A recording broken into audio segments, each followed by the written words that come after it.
아멘. 감사합니다. 자, 우리 오늘 말씀 같이 보겠습니다. 예배소서 4장 1절에서 16절까지 말씀입니다. 예배소서 4장 1절에서 16절까지 말씀 한 절씩 서로 교독하시겠습니다. 예배소서 7번째 말씀입니다. 1절 저가 읽겠습니다. 그러므로 주 안에서 같이 내가 너희를 권하노니 너희가 부르심을 받은 일에 합당하게 행하여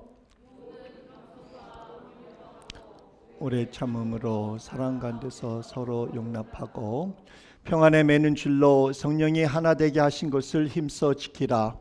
몸이 하나요 성령도 한 분이시니 이와 같이 너희가 부르심의 한 소망 안에서 부르심을 받았느니라. 주도 한 분이시요 믿음도 하나요 세례도 하나요 하나님도 한 분이시니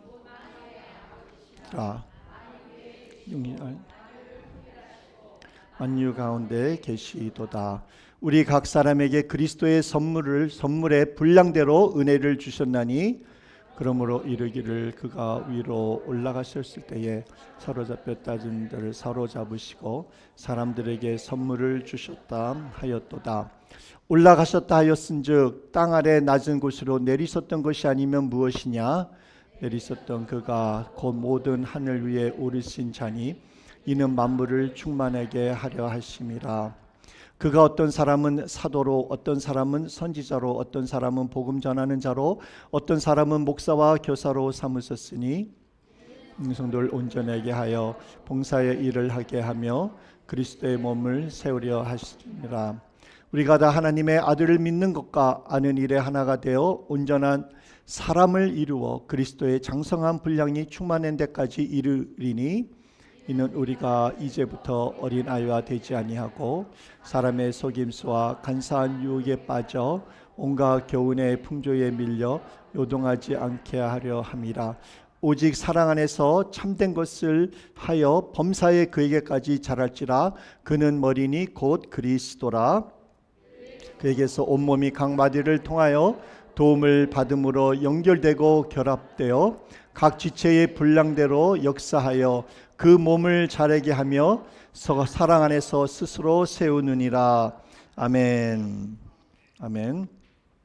자, 우리가 지금까지 예배소서 3장까지의 말씀을 우리가 6번 동안 우리가 말씀을 통해서 들어왔습니다. 자, 1장부터 3장까지가 교리에 관한 거라면 이제부터 4장, 5장, 6장까지는 프랙티컬한 것, 교훈, 우리가 실천해야 되는 것, 우리가 행해야 되는 것들에 대해서 말씀하고 있습니다. 그래서 사도 바울은 4장을 시작하면서 그러므로라고 시작합니다. 1절에 보게 되면 그러므로 주 안에 갇힌 내가 너희를 권하노니 너희가 부르심을 받은 일에 합당하게 행하여. 다시 말씀드려서 1장부터 3장까지의 말씀을 너희가 잘 듣고 알았으니 그러므로 지금부터는 알고 있는 것을 토대로 해서 그걸 베이스로 해서 삶 속에 어플라이 하면서 부르심에 합당한 삶을 살라라고 명령하는 것입니다. 머리로만 알지 말고 믿지 말고 감사하지 말고 삶 속에서 보여주라. 삶 속에서 표시하라. 삶 속에서 나타나라고 견면하는 것입니다. 전번 주에도 잠깐 말씀드렸지만 아는 것으로는 구원을 받지 못합니다. 말씀드렸죠. 마귀가 하나님에 대해서, 하나님의 사랑에 대해서, 하나님의 경륜에 대해서, 비밀에 대해서 제일 잘 알고 있지만 마귀는 구원을 받지 못합니다. 그의 아는 지식 가지고는 구원을 받지 못합니다. 자기가 안다면, 정말 믿는다면 그가 하나님 앞에 경배하고 무릎 꿀고 바짝 엎드려져서 하나님 앞에만 영광을 돌려야 되는데 그러지 않기 때문에 마귀는 지옥 불에 들어갈 수밖에 없습니다. 그래서 우리가 하나님 앞에 순종해야 됩니다. 알고 있다 그러면 거기에 맞는 합당한 우리가 예배와 경배, 행함이 있어야 된다는 것입니다. 그러므로 우리는 아는 것으로 지식으로만 끝나면 절대로 안 됩니다. 행함이 있어야 돼요. 순종이 있어야 돼요. 그래야 우리가 구원을 받을 수가 있는 것입니다. 그래서 제가 예배소서를 지금까지 공부하면서 느끼는 것은 4장 1절 말씀이 참 중요하다는 것입니다. 4장 1절의 말씀이 나머지 6장까지의 말씀의 주제가 되는 말씀이라고 해도 틀리지 않은 말씀입니다. 그래서 1절을 좀 더 한번 자세히 살펴보기를 원합니다. 1절 시작 보게 되면은 그러므로라는 말로 시작합니다. 그렇다면 그러므로라는 것은 무엇을 가리키나요? 조금 전에 말씀드린 것처럼 넓게 본다면 1장부터 3장까지의 말씀을 다 가리키는 것입니다. 1장부터 3장까지의 말씀을 다 포함시키는 거예요. 그렇다면 1장부터 3장까지 어떤 일들이 있었나요? 어떤 일들을 우리가 배웠나요? 간단히 말씀드린다면, 우리가 복습한다면 창세전에 그리스도께서, 주님 하나님께서 그리스도 안에서 우리를 택하셨다는 거예요. 예배소에서 말하는 그 우리라는 것은 모든 민족을 말하는 거예요. 어떤 민족이든지 누구든지 예수 그리스도를 믿는 사람들, 그 사람들을 다 가리키는 것입니다. 허물과 죄로 죽었던 모든 인류를 살리셨던 거지요. 우리에게 구원이라는 선물을 주셨습니다. 그래서 우리를 하나님의 가족으로 만들었어요. 그래서 예배소나 다른 성경에 보게 되면 유대인이나 이방인이나 헬라인이나 다 하나님의 가족인 것입니다. 다 하나님의 자녀들인 것입니다. 우리들을 하나님이 거하시는 거룩한 성전으로 만드셨고 우리들을 하나님의 기업의 영광의 풍성함을 누리도록 만드셨습니다. 우리들을 예수님과 같이 온 세계를 통치하는 일에 참여시켰다는 것입니다. 이러한 놀라운 하나님의 경륜과 비밀이 1장부터 3장까지 있었습니다. 우리는 6번 동안 통해서 이것을 배웠습니다. 알게 되었습니다. 하나님을 믿는 모든 사람들이 이제 이것을 다 알게 된 것이죠. 그래서 이 모든 것들이 그러므로라는 단어를 쓰기 전에 포함된 것들입니다. 이제는 우리가 알았다는 것입니다. 그렇다면 이것을 깨달은 우리는 무엇을 해야 될까요? 이것을 이제 깨달은 우리에게 사도 바울이 권하는 것이 있습니다. 주 안에서 갇힌 내가 너희를 권하노니 라고 말합니다. 사도 바울은 다시 한번 자기가 감옥에 갇혀 있다는 것을 다시 한번 강조합니다. 3장 1절에도 보게 되면 그리스도 예수의 일로 너희 이방인을 위하여 갇힌 자 된 내 바울이라고 말한 적이 있습니다. 굳이 사도 바울이 감옥에 갇혔다는 이 말을 왜 또 씁니까? 이 글을 쓰는 것은 다시 한번 강조한다는 것을 말하고 있는 것입니다. 내가 예수 그리스도를 위하여 또한 너희 예배소 교인들을 위해서 이방인들을 위해서 복음을 위하여 감옥에 갇힐 만큼 목숨을 내놓은 만큼 아주 중요한 일을 이 중요한 일의 모든 것을 내가 걸었으니까 내 말을 잘 듣기를 바란다. 너희들을 위하여 고난을 받으면서까지 정말 너희들을 위한 것이니 너희들이 지금부터 말하는 것을 꼭 지키기를 바란다는 뜻에서 다시 한번 그가 복음 때문에 이방인들 때문에 너희들 때문에 감옥에 있다는 것을 강조하는 것입니다. 그럼 사도 바울이 바라는 것이 무엇인가요? 무엇을 그렇게 간절히 지키라고 말하고 있습니까? 너희가 부르심에 받은 일에 합당하게 행하라 말하고 있습니다. 너희가 부르심을 받은 일에 합당하게 행하라. 여기에 보면은 부르심을 받은 일이라는 것이 무엇인지 아십니까? 자, 부르심을 받았다는 뜻, 영어로는 우리가 calling이라고 말하죠. 이것은 어떤 일이나 또는 어떤 사역을 말하는 것이 아닙니다. 영어로 우리는 가끔 가다가 이렇게 말해요. What is your calling? 이렇게 우리가 물어볼 때가 있는데 이 뜻은 너가 무슨 일을 하기 위하여 무슨 은사가 있어서 하나님이 너를 사용하시는 것 같니? 라고 물어보는 뜻입니다. 그러나 사도 바울이 쓴 모든 서신에서 보게 되면 이 부르심을 받았다라는 뜻은 항상 무엇이랑 연결되어 있는지 알아요? 구원이에요.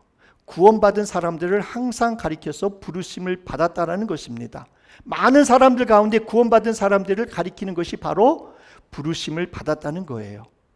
크리스천들을 가리키는 거예요. 부르심을 받은 사람, 즉 구원받은 사람, 택함 받은 사람을 가리켜서 부르심을 받았다고 말합니다. 그러므로 사도 바울은 우리에게 하시는 말씀이 이것입니다. 너희가 이제 부르심을 받은 사람으로서 구원받은 사람으로서 합당한 삶을 살아라. 크리스천답게 살라. 구원받은 사람처럼 살라 라고 명령하는 것입니다. 그렇다면 어떻게 사는 것이 부르심에 받은 자의 삶인가 한번 보겠습니다. 합당하게 향하여, 맨 마지막 1절 나오지요. 합당하게 향하여. 다시 말씀드려서 구원받은 사람이라면 합당하게 살라는 것이에요. 영어로 보면은 worthy of the calling, worthy. 합당하다는 뜻이 무엇인가요? 자, 우리 사도행전 5장에 보게 되면 예수님의 제자들이 복음을 전하다가 감옥에 갇히고 매를 많이 맞은 적이 있습니다. 그러나 그들이 맞은 매질이나 또는 고통은 그들을 절대로 낙담시키지 못했습니다. 그들이 나가서 더 복음을 전했습니다. 사람의 말을 듣지 않고 하나님의 말을 들었습니다.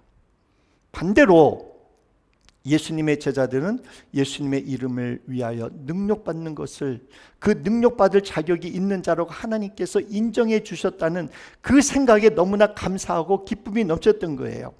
예수님께서 받으신 그 고통과 고난, 수치를 생각한다면 그들이 받은 것은 아무것도 아니지만 그나마 조금이라도 예수님의 고난에 참여할 수 있다는 것으로 그들은 기뻐하고 감사했던 것입니다. 이와 같이 우리가 부르심을 받은 자로서의 맞는 합당한 삶을 살아갈 때에는 혹시 고난이라는 것이 올 수가 있습니다. 그러나 이것은 특권입니다. 감사할 일입니다. 합당한 삶을 살아가기 위해서는 어떠한 일들이 생길지라도 잘 감당해야 한다는 말씀입니다. 우리는 구원받은 자로서 합당한 삶을 살아갈 때 혹시 고난을 받은 적이 있습니까? 있다면 하나님 앞에 감사할 일입니다. 하나님께 영광인 것입니다. 이것은 우리가 돈으로 주고 살 수 없는 것입니다. 하나님 앞에 쓰게 되면은 그것이 다 상상할 수 없는 은혜로, 복으로, 상급으로 나타나게 될 줄 믿습니다. 하나님은 이 세상 많은 사람들 가운데 성도님들과 저를 부르셨습니다. 구원해 주셨습니다. 하나님의 자녀로 삼아 주셨습니다. 그리고 교회로 부르셨습니다. 구원받은 자로서 온전하고 합당한 온전한 삶을 살 수 있도록 우리를 부르셨다는 말씀입니다. 이것은 우리에게 주어진 특권이고 정말 감사한 일입니다. 제가 미국에 왔었을 때에 처음 6학년 때 왔는데 제가 한 7학년인가 8학년 때 밸리에 있는 학교를 버스 타고 다녀서 다녔는데 영어를 그때 잘 못하니까 어느 잉글리시 반인 것 같아요. 거기에 있었는데 우리 학생들이 한 30명 정도 됐었는데 그 중에 선생님이 저를 뽑아가지고 그 시간에 저를 뽑아가지고 어떤 학생, 아마 대학생인지 여자를 데리고 와가지고 저로 하여금 말하자면 1대1로 영어 공부를 시키는 거예요. 그래가지고 저는 왜 나만 뽑아가지고 왜 나한테 영어 공부를 시키지? 그래서 저는 그게 너무나 싫었던 거예요. 많은 학생들 중에서 내가 제일 영어를 못해서 그런 건가? 그래가지고 따로 나와가지고 바깥에서 이렇게 공부를 가르쳐 주는데 저가 너무나 싫어가지고 나중에 선생님한테 말해갖고 나 다시 반으로 들어가고 싶다. 나 저분하고 같이 1대1로 공부하는 거 싫다. 이렇게 말한 적이 있어요. 지금 와서 돌이켜보면은 많은 사람들 가운데 저를 택했어서 1대1로 튜러링을 해주는 그러한 특권이었었는데 그 당시에는 제가 그거를 몰랐던 것 같아요. 그때 아마 제가 그 분에게 영어를 좀 더 잘 배웠다면은 지금도 영어를 더 잘할 텐데 좋은 기회였었는데 하나의 특권이었었는데 제가 택함을 받고 부르심을 받았는데 그것을 제가 잘 즐기거나 그 특권을 누리지 못했던 것이 생각이 납니다. 많은 사람들 가운데 하나님께서는 우리를 선택하셨습니다. 택하셨습니다. 우리에게 구원을 주셨습니다. 이 부르심에 합당한 삶을 우리가 살아간다면 나중에 하나님 앞에 쓸 때에 이것이 얼마나 우리에게 주어진 특권이었었고 또한 그런 삶을 살아갔다는 것이 얼마나 우리에게 복이었었다는 것을 알게 될 날이 올 것입니다. 그 믿음을 가지고 우리는 하나님께서 우리를 부르신 삶에 합당하게 살아가야 되는 것입니다. 그래서 사도 바울은 1절에서 이렇게 아주 중요한 말씀을 한 것입니다. 그러므로 주 안에서 같이 내가 너희를 권하노니 너희가 부르심을 받은 일에 합당하게 행하여 라고 권고하는 것입니다.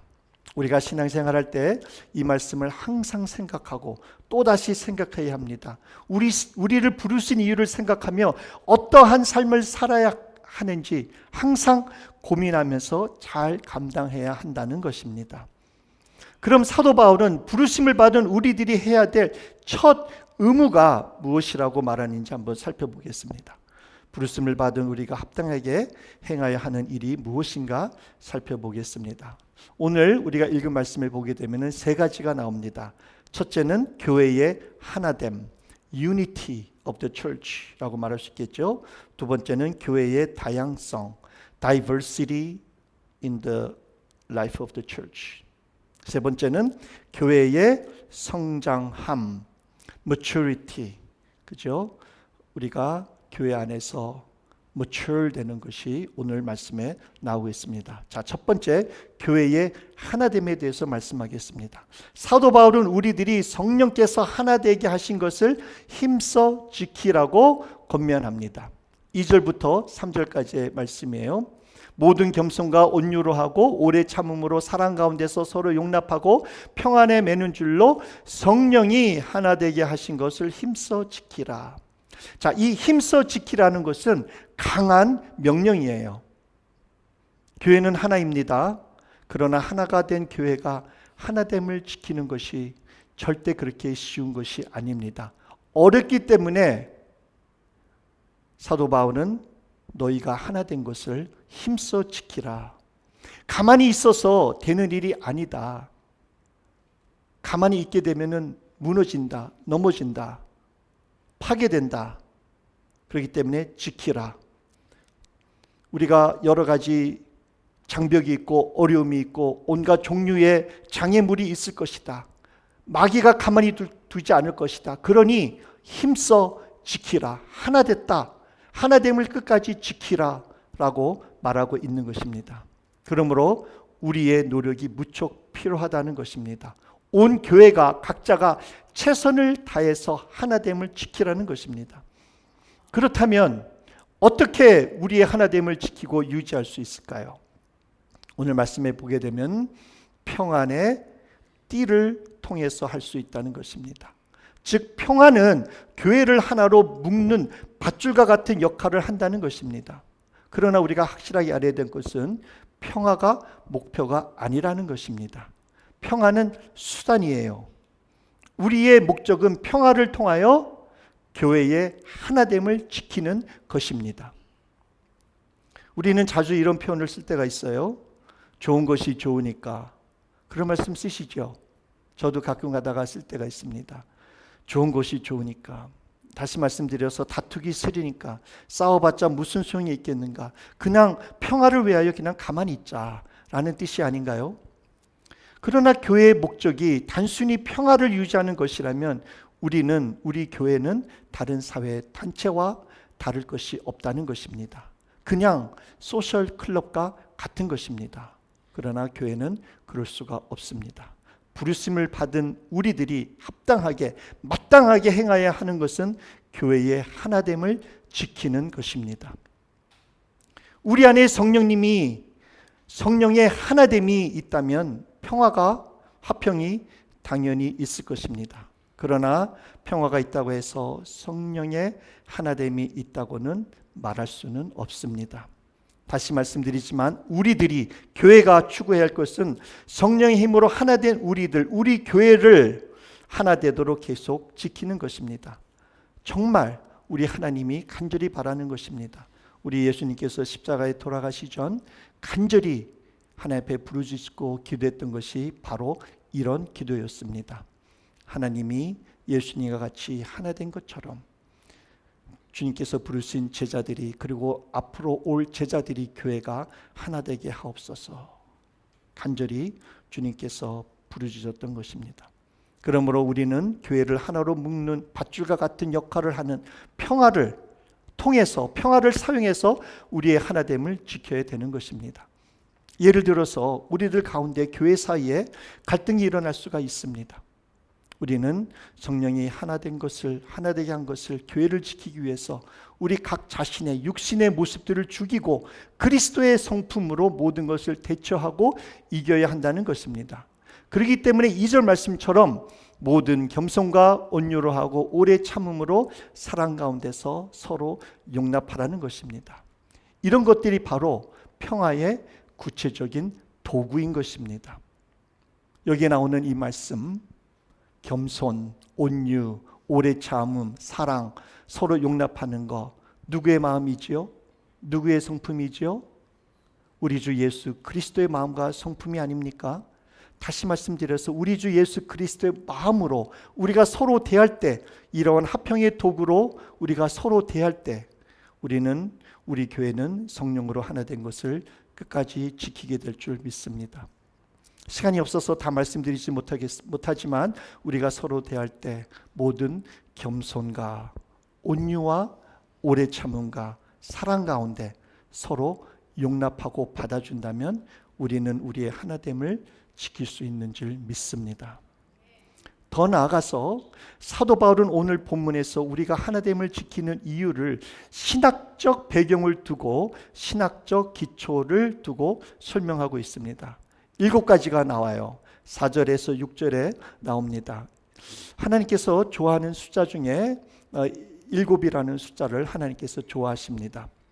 그런데 여기 중요하고 놀라운 사실은 이 7가지를 표현할 때 다 하나라는 것입니다.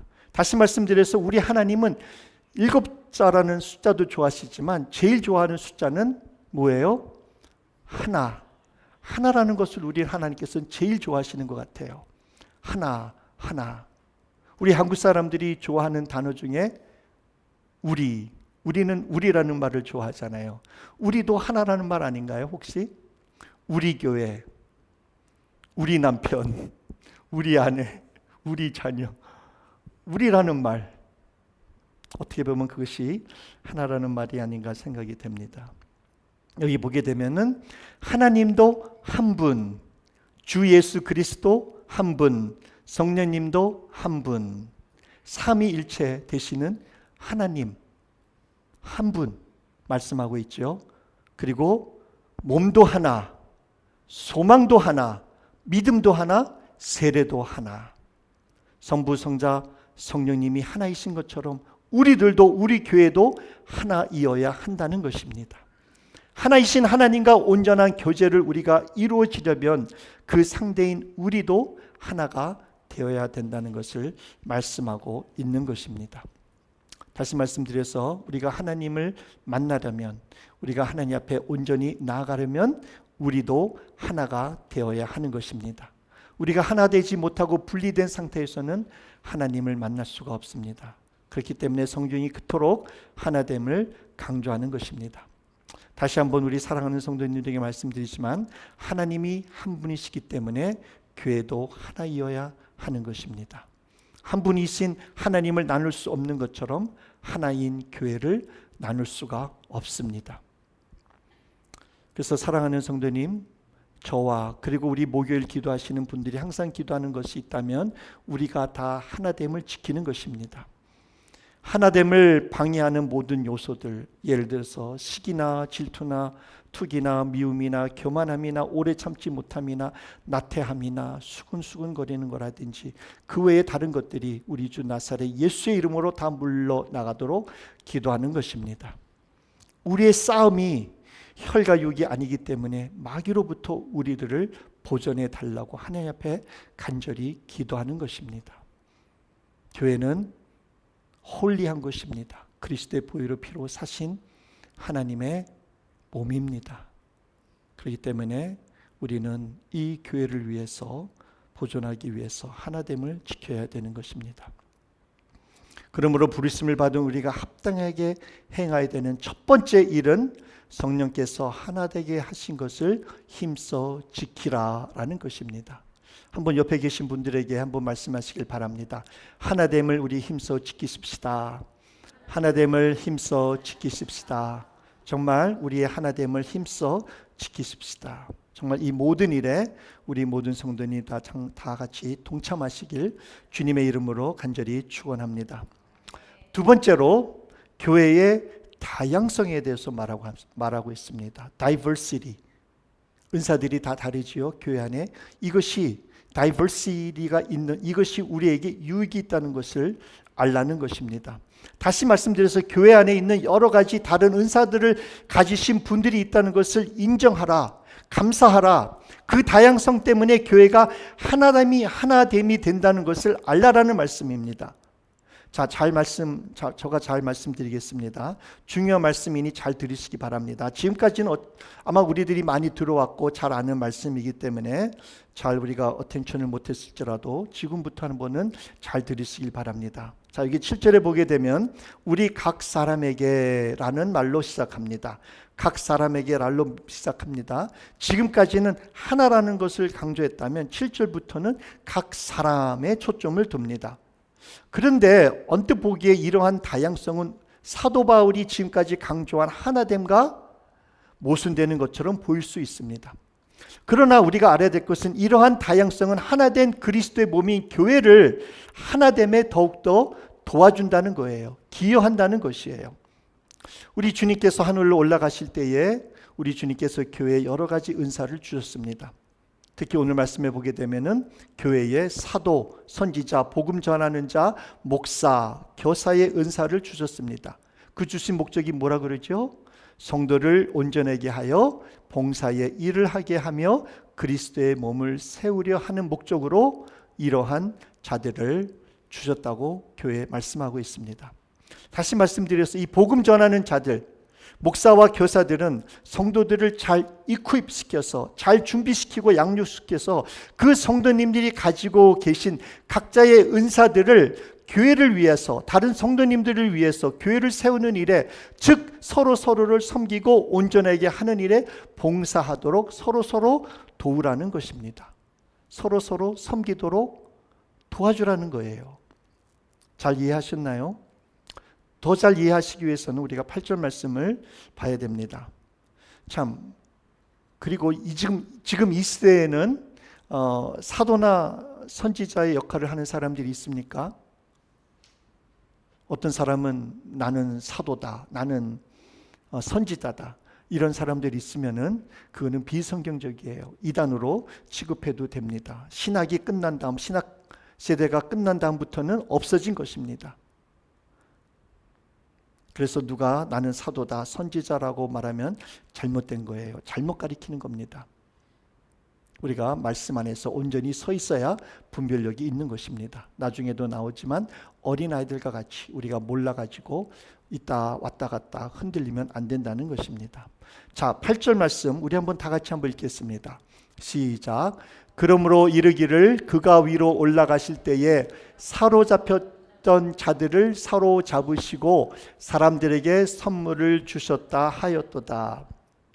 자, 이 말씀은 사도 바울이 시편 68편 18절의 전반 부분을 이용한 것인데 우리 한번 같이 한번 읽겠습니다. 있습니까? 시편 68편 18절 우리가 한번 반절만 읽겠습니다. 시작. 주께서 높은 곳으로 오르시며 사로잡은 자들을 취하시고 선물들을 사람들에게서 받으시며, 이렇게 나와요.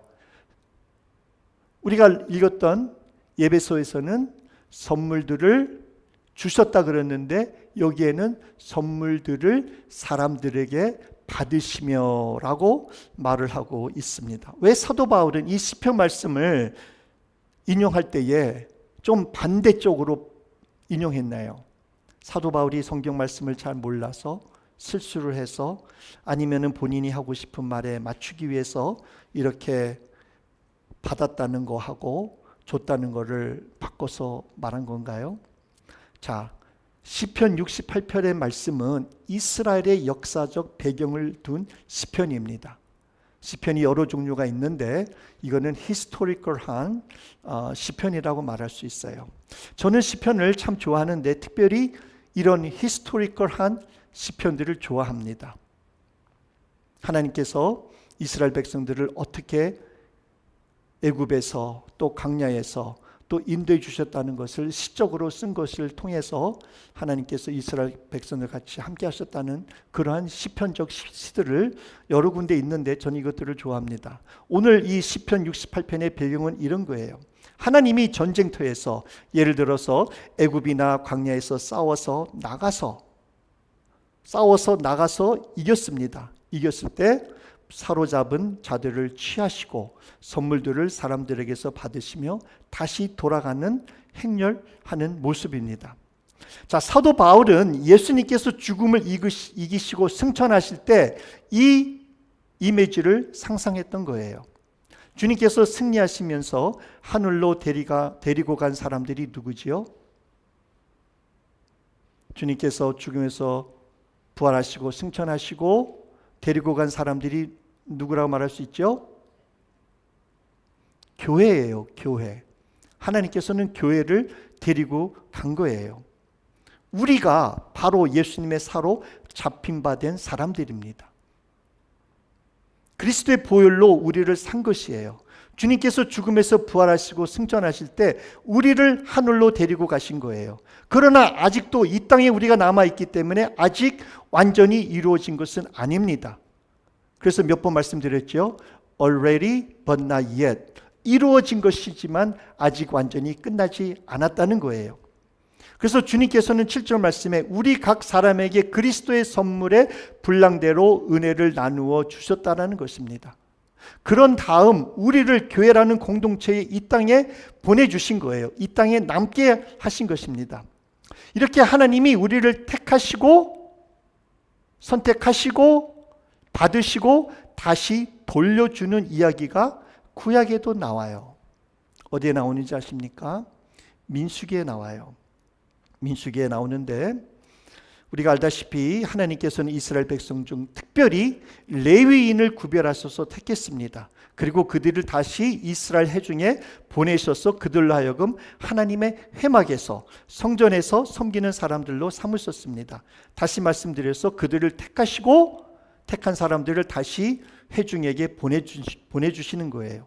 민수기 18장 6절에 보게 되면은 보라 내가 이스라엘 자손 중에서 너희의 형제 레위인을 택하여 내게 돌리고 너희에게 선물로 주어 회막의 일을 하게 하였나니. 민수기 8장에도 이런 말씀이 나옵니다. 그래서 시편 68편과 민수기 18장 말씀을 잘 아는 사도 바울은 이 두 가지의 깊은 뜻을 포함해서 오늘 본문 말씀 8절을 적은 것이에요. 그러므로 이르기를 그가 위로 올라가실 때에 사로잡혔던 자들을 사로잡으시고 사람들에게 선물을 주셨다 하였도다. 이해가 가시나요? 하나님께서는 모든 믿는 자들에게 은사를 주셨습니다. 서로 돕고 섬기라고 주신 거예요. 교회를 세우고 덕을 끼치기 위해 각종 다른 은사들을 교회에 주신 것입니다. 그러나 특별히 오늘 11절 말씀에 나오는 이 은사자들, 교회 지도자로라고 말할 수 있겠죠. 사도, 선지자, 복음 전하는 자, 목사와 교사, 이런 자들을 통해서 이런 자들이 성도들을 섬기는 것입니다. 말씀 사역에 대한 특별한 은사들을 주셔서 그 은사들을 통하여 교회를 잘 섬기라는 것입니다. 잘 섬겨서 모든 분들이 각각 갖고 있는 은사들로 서로 또한 잘 섬길 수 있도록 도와주는 역할을 하라는 거예요. 더 나아가서 그들의 사역을 통해서 온 교회가 그리스도의 장성한 분량에 충만한 데까지 이르게 하는 것입니다. 다시 말씀드려서 모든 성도님들은 서로 잘 섬겨서 우리 모두가 그들이 다 하나님 앞에 설 때 온전하고 성숙해서 하나님 앞에서 칭찬받을 수 있도록 도와주라는 것입니다. 이 땅에서 주님께서 서로 맡겨주신 성도님들을 하나님 앞에 온전히 설 수 있도록 도와주라는 거예요. 그래서 우리 교회 선언문이 바로 이런 거 아닙니까? 이렇게 각자가 주님으로부터 받은 은사를 잘 사용할 때 우리의 서로 다른 은사들을 통하여 우리가 더욱더 하나됨을 지키게 되는 것입니다. 여러 가지 다른 은사들을 교회에 주신 것으로 인하여 교회가 하나 되고 서로 유익하게 되는 것입니다. 그래서 우리는 서로 받은 은사를 존중하고 서로 섬겨야 되는 것입니다. 교회는 오케스트라와 같습니다.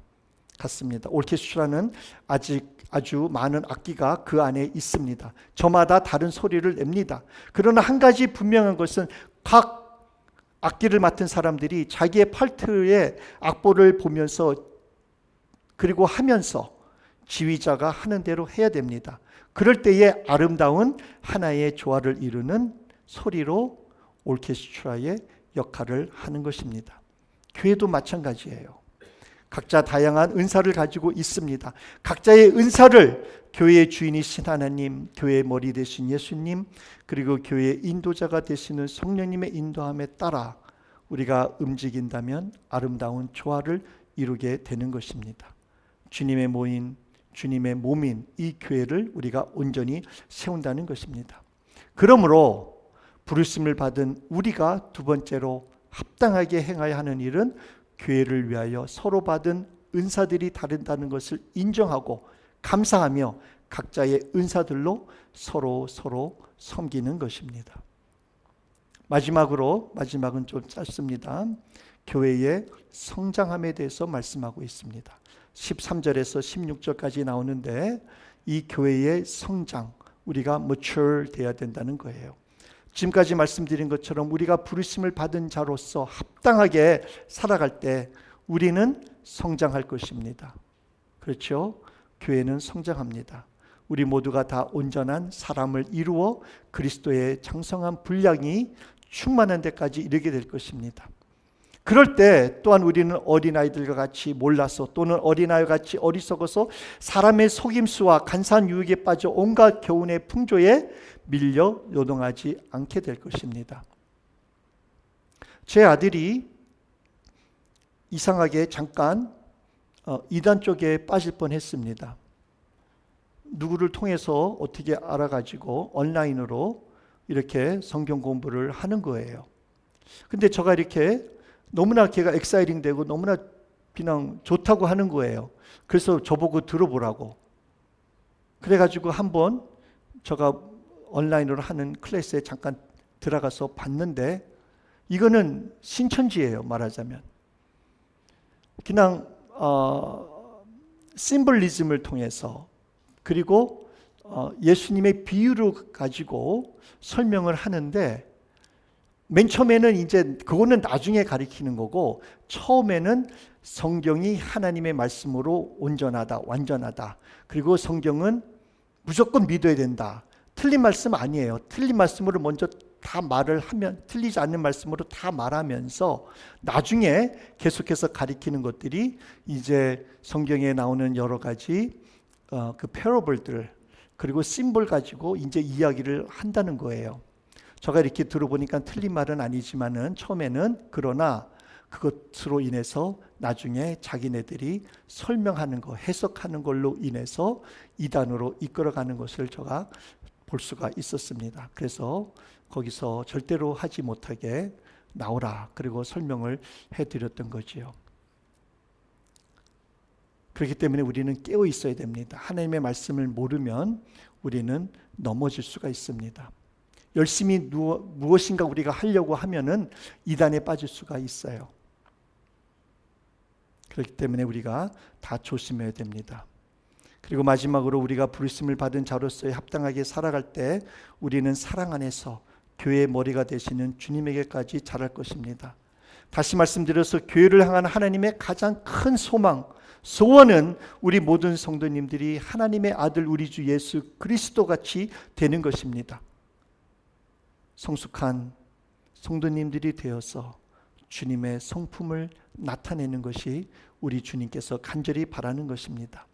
물론 우리는 이 땅에서 육신을 가진 사람들이기 때문에 그리스도의 충만함에 속한 장성한 분량에 완전하게 우리는 도달할 수 없을 것입니다. 그러나 우리는 서로 각 사람을 그리스도 안에서 완전한 자로 세우는데 서로 힘을 다하여 수고해야 하는 것입니다. 사랑하는 성도님, 말씀을 맺겠습니다. 이러한 일들이 바로 부르심을 받은 우리들이 주님 안에서 합당하게 행하는 일들인 줄 믿으시기 바랍니다. 그래서 오늘 두 가지 말씀을 드렸죠. 교회의 하나됨을 힘써 지키라. 두 번째로는 서로 받은 은사들을 교회를 온전히 잘 섬기는 데 사용하라. 이 두 가지를 잘 감당하시는, 그러면 우리가 주님 안에서 성장하게 될 것을 믿고 주님 안에서 우리가 하나님께서 부르심을 받은 사람들로서의 온전한 합당한 일을 감당하시는 우리 모든 한인 필그림교회 성도님 되시길 주님의 이름으로 축원합니다. 기도하시겠습니다.